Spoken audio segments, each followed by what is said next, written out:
Bonjour à tous, c'est Cassino, on se retrouve dans une nouvelle vidéo. Et dans cette vidéo, je vais vous faire un, un haul des livres que j'ai empruntés dans la bibliothèque de mes parents. Tout ça, tout ça. Il y a 17 livres, ça va pour un haul en vrai. Ça va, en vrai de vrai ça va. Je pensais qu'il y en avait plus, mais ça va. La femme de ménage de Frida McFadden, j'ai dit du premier coup. Des éditions J'ai lu, c'est l'histoire du coup d'une femme de ménage. Voilà, de Millie, une femme de ménage qui va être employée dans une nouvelle maison et qui va découvrir que ce n'est pas une famille toute rose. Voilà. Je pense que c'est un beau résumé de l'histoire.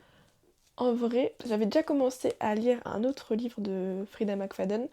C'était non, de ménage, La Psy. Sauf que ça m'avait pas beaucoup plu, du coup j'avais arrêté la lecture. En plus c'était cette année, enfin c'est début d'année, que j'ai commencé à lire La Psy, mais j'ai pas beaucoup aimé la lecture. Du coup, j'espère que là, j'apprécierai plus. Pourquoi Evans de Agatha Christie aux éditions Le Club des Masques. C'est l'histoire de Frankie, une jeune aristocrate anglaise qui, après la mort de un de ses camarades, va mener l'enquête pour savoir qu'est-ce qui s'est vraiment passé. Voilà. Très intéressant, il a l'air très intéressant. En plus, je crois que c'est l'une des séries Netflix qui vient de sortir récemment. Donc, ça me donne encore plus envie de le lire pour ensuite regarder la série. Parce que j'aime bien faire ça de temps en temps, de lire le livre avant de regarder la série, pour pouvoir être quelqu'un qui juge, parce que j'adore juger. Black Boy de Richard Wirk, de l'édition Portfolio, c'est donc une autobiographie, du coup c'est l'autobiographie de Richard Wirk, qui va nous raconter sa vie dans le Mississippi pendant le début des années 1900, 1910 à peu près, je dirais. Dans ces années-là, comment ça pouvait être compliqué d'être une personne de couleur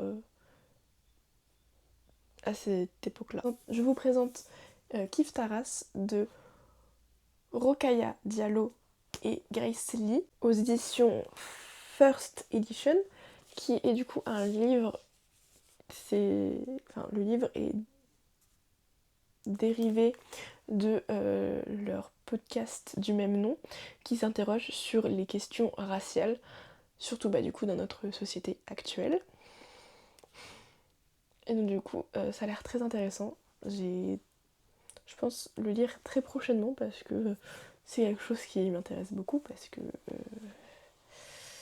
c'est bien de savoir vivre ensemble. Les Métamorphoses de Ovid aux éditions Folio Classique, c'est, à ce que j'ai compris, des nouvelles qui parlent de métamorphoses dans différentes époques, dans différents moments de l'histoire. Ce qui a l'air très intéressant, même si le livre a l'air assez gros, donc du coup j'ai un peu peur en même temps. Mais il a l'air très intéressant, en plus je trouve que la couverture elle est bien sympa, voilà. Table de Jennifer Dodley aux éditions France Loisirs. On va suivre dans cette histoire Willa qui a mal vécu une séparation, entre guillemets, parce que du coup, entre gros guillemets, l'amour de sa vie l'a un peu abandonné du jour au lendemain sans lui expliquer pourquoi il partait, sauf qu'il va être obligé de le retrouver à la mort de son père. Du coup, elle va être obligée de revenir en Angleterre à la mort de son père et par hasard va recroiser cette personne qu'il a abandonnée, qui s'appelle Simus.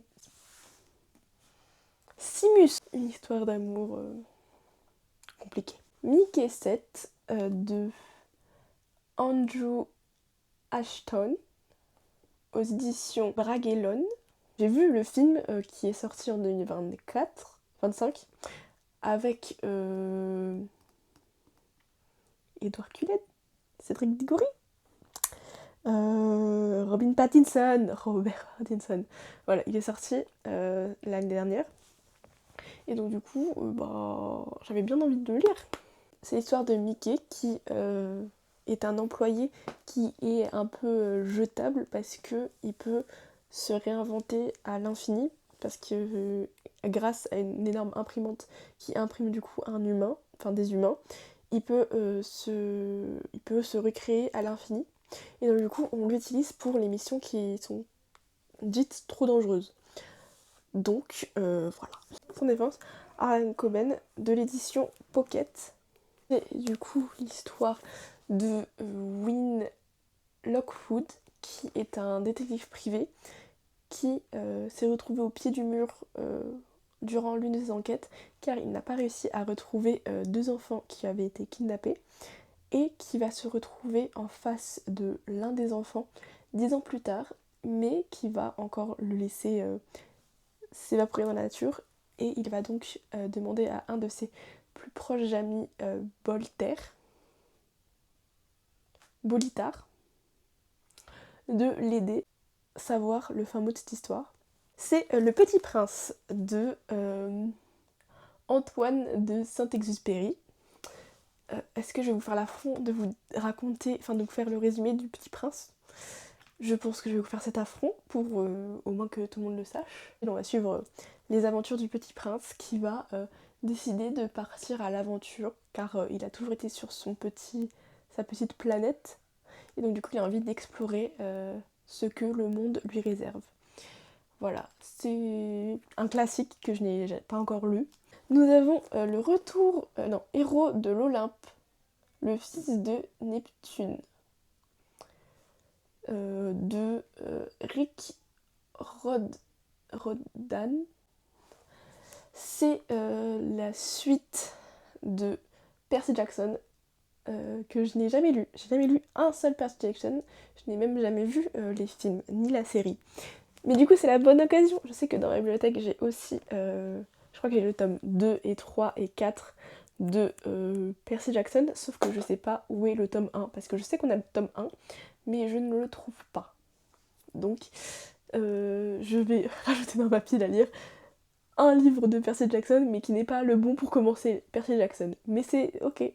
Autopsie de Strachey, Antiga, Follini et Guistoliano.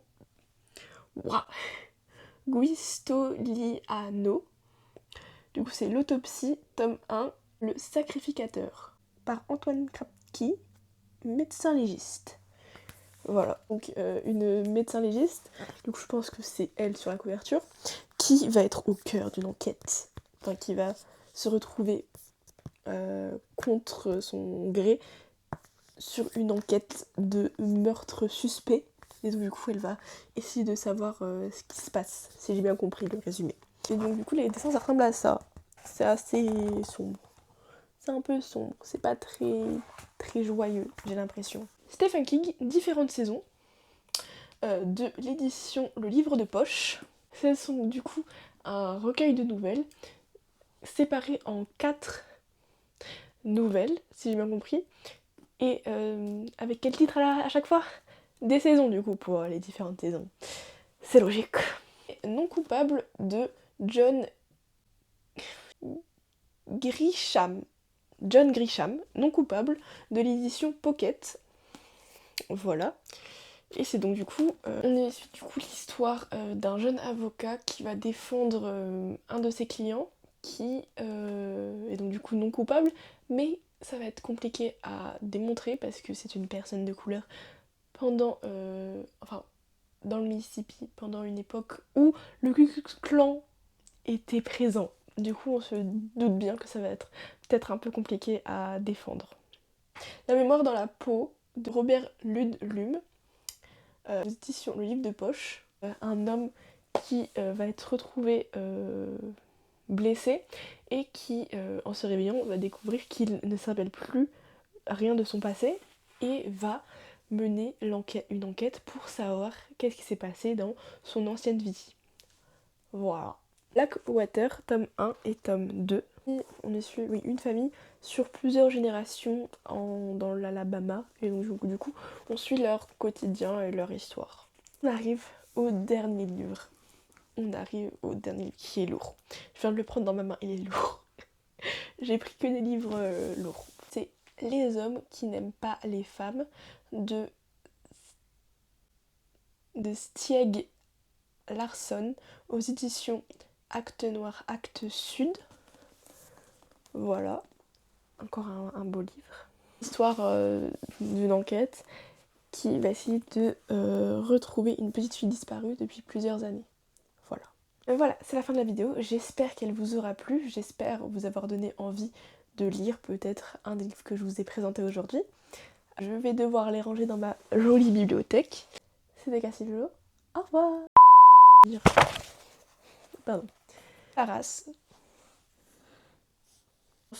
Celle qui...